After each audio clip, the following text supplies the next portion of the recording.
गडरिया को बांध रखा है। कुछ लोग उसके सामने खड़े होकर हंस रहे हैं और उसका फोटो खींचकर कहीं भेज दिया है। फोटो देखकर एक आदमी खुश होकर कहता है, हाँ यही है वो।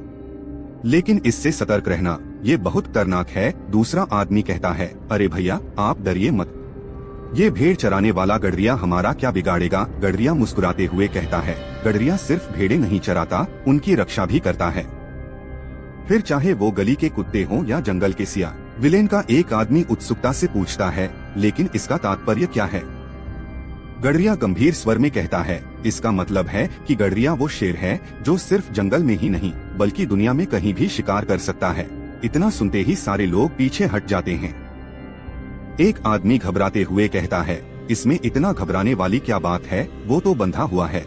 दूसरा आदमी कहता है, लेकिन वो घायल है। सब पीछे मुड़कर देखते हैं तो गडरिया जंजीर को तोड़ने की कोशिश कर रहा होता है और वो भी बिना कोई आवाज किए। एक आदमी कहता है, अरे भाई तोड़ देगा क्या। दूसरा घबराकर कहता है, अरे नहीं यार, ये नई जंजीर है, भैंस के खूंटे से खोल के लाया हूँ, मत तोड़ मेरे बाप, नहीं तो मेरा बाप मुझे तोड़ देगा। तभी गडरिया पूरी ताकत से जंजीर तोड़ देता है और फिर वहाँ जबरदस्त लड़ाई शुरू हो जाती है। जैसे ही गडरिया जंजीर तोड़ता है, वहाँ खड़े सारे गुंडे चौकन्ने हो जाते हैं।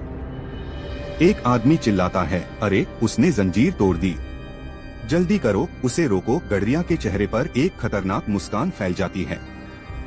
वह बिजली की तेजी से एक गुंडे की बंदूक छीन लेता है और फिर चारों ओर गोलियों की बारिश शुरू हो जाती है।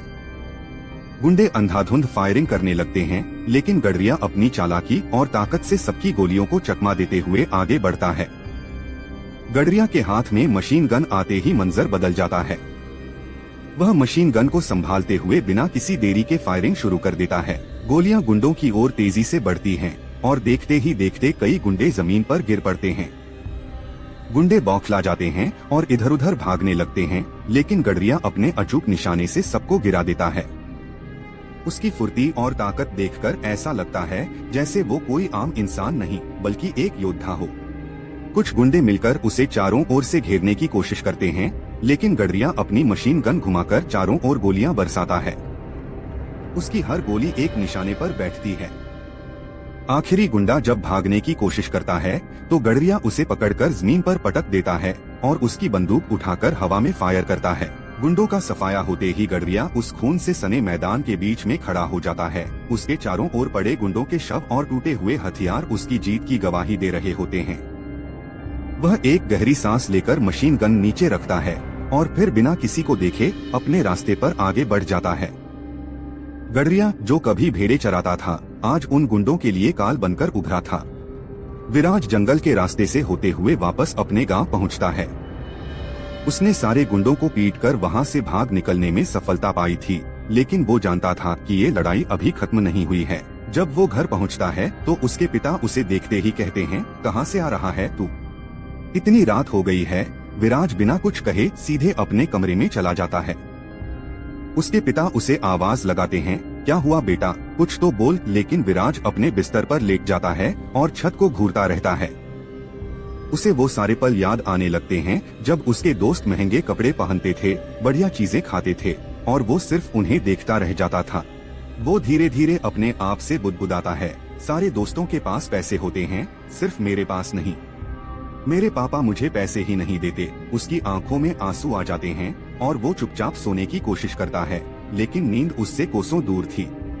अगले दिन विराज जंगल की तरफ जाता है और वहाँ से कुछ छोटे मोटे सामान चुराने लगता है। पहले तो वो सिर्फ गांव में ही चोरी करता था, लेकिन अब उसे बड़े पैमाने पर पैसों की जरूरत थी। वो बाइक लूटने लगा, गाड़ियाँ लूटने लगा।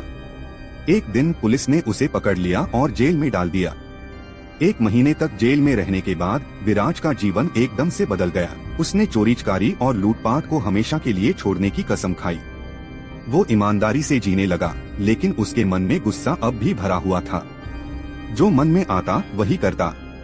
उसे पैसों की बहुत दिक्कत होती थी। एक दिन विराज देखता है कि कुछ लोग एक आदमी को मार रहे हैं और उससे एक खास लैपटॉप छीन रहे हैं। वो लोग आपस में बात कर रहे थे, ये कोई मामूली लैपटॉप नहीं है, ये बहुत ही कीमती है, जादुई लैपटॉप है। विराज उनकी बातें सुन लेता है और उनका पीछा करता है। गुंडे विराज को पकड़ लेते हैं, लेकिन विराज दिमाग और शरीर दोनों से बहुत ताकतवर था। उसने उन सभी को पीट पीट कर उनकी बंदूकें छीन ली और उन्हें ही मारने लगा। वो लैपटॉप लेकर वहाँ से भाग जाता है। जब ये बात विलेन रॉनी को पता चलती है तो वो अपने गुंडों को लेकर विराज को मारने और उस कीमती लैपटॉप को वापस लाने के लिए निकल पड़ता है। इस बीच विराज जान चुका होता है कि उसने बहुत बड़ा कांड कर दिया है। उसे आने वाले भयानक युद्ध का अंदेशा हो जाता है। वो लैपटॉप से एक बड़ी मशीन गन बनाने की तैयारी करता है। लेकिन क्या ये जादुई लैपटॉप उसे बचा पाएगा या फिर रॉनी और उसके गुंडे विराज का अंत कर देंगे?